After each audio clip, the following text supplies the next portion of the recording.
5 گھنٹے مسجد میں لگانے والا، مکتب میں لگانے والا، ہمیں یہ سوچنا چاہیے آخر کیا دین کی اشاعت صرف اسی کام سے ہوتی ہے؟ اگر دین کی اشاعت اسی کام سے ہوتی ہے تو بند کر دیں مسجدیں، بند کر دیں اپنے بچوں کو مسجدوں کے اندر بھیجنا، بند کر دیں مدارس مکاتب۔ ہماری مسلم سماج اور ہماری جو ایک قوم ہے، یہ اس کے اندر جذبات بہت ہیں، احساسات بہت ہیں، لیکن نہ ان جذبات کو کوئی اجاگر کرنے والا ہے، نہ ان احساسات کو ان کے سامنے کوئی بیان کرنے والا ہے، اور ہم نے اپنے دین کو ایک عجیب سی صورت دیتی ہے اور اپنے دین کو ہم نے چھوٹے سے کام میں منحصر کر دیا ہے۔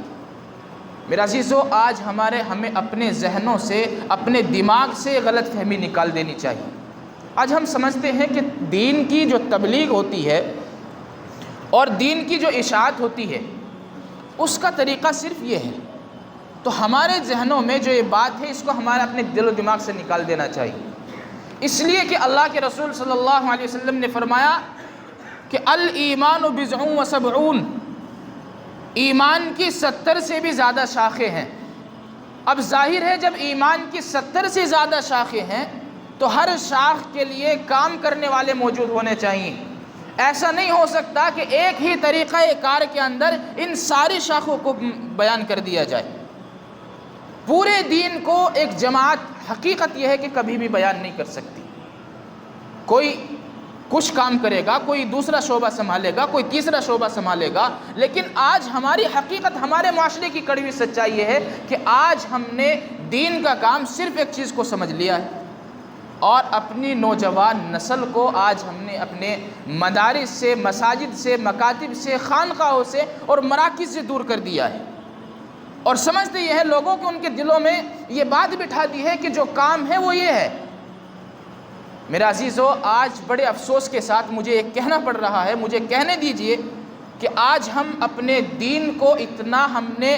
منحصر کر دیا ہے، اتنا مختصر کر دیا ہے کہ جو دعوت و تبلیغ کا طریقہ رائج ہے، اگر اس کے حساب سے کام کیا جائے گا تو وہ کام دین کا ہوگا، اس کے علاوہ کام کیا جائے گا تو وہ کام دین کا نہیں ہوگا۔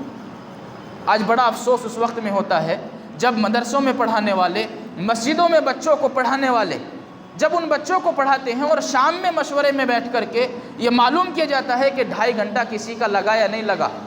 تو اس 2.5 گھنٹے کو، اس 5 گھنٹے کو، اس 6 گھنٹے کو جو آپ کے بچوں کی اور ہمارے بچوں کی اصلاح و تربیت میں لگا ہوا ہے، جو عقائد کی درستگی میں، جو قرآن کی درستگی میں ہمارے بچوں کی اصلاح اور اس کی تربیت کی فکر میں لگا ہوا ہے، ان 5 گھنٹوں کی قیمت کوئی نہیں ہوتی، اس 2.5 گھنٹے کی قیمت ہوتی ہے جو کبھی کسی سے بات کر کے گزارے گا، کبھی کسی کے ساتھ دنیاوی بات کرے گا، کبھی کسی کے ساتھ دین کی بات کرے گا، لیکن ان 5 یا 6 گھنٹوں کی کوئی قیمت نہیں ہے جو خالص ہی اللہ کے دین کو بچوں کے اندر اتارنے کے لیے اور ان کی اصلاح و تربیت کی فکر لیے بیٹھا ہے، اس کے کام کو کوئی اہمیت نہیں دی جاتی۔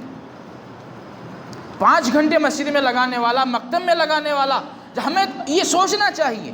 آخر کیا دین کی اشاعت صرف اسی کام سے ہوتی ہے؟ اگر دین کی اشاعت اسی کام سے ہوتی ہے تو بند کر دیں مسجدیں، بند کر دیں اپنے بچوں کو مسجدوں کے اندر بھیجنا، بند کر دیں مدارس مکاتب۔ میرا عزیزو، ایسا نہیں ہو سکتا، جو کام ہو رہا ہے اسے ہونے دو۔ اگر اپنے کام کو، اور اسی طریقے جو سب کا کام ہے اس کو اپنے لیے منتخب کر لینا اور یہ سمجھ لینا کہ جو دین کا کام کر رہے ہیں وہ ہم کر رہے ہیں، جب انسان کے اندر دین کے کسی معاملے کو لے کر اس کے اندر میں پیدا ہو جائے گی، انا پیدا ہو جائے گی کہ جو کام کر رہا ہوں میں کر رہا ہوں اور دیگر لوگ جو ہیں وہ کوئی کام دین کا نہیں کر رہے ہیں، جب انسان کے اندر اپنے آپ کو اچھا سمجھنے کی صفت پیدا ہو جائے اور دوسرے کو برا سمجھنے کی صفت پیدا ہو جائے، تو اپنے آپ کو اور اس انسان کو اپنے ایمان کے بارے میں فکر مند ہو جانا چاہیے۔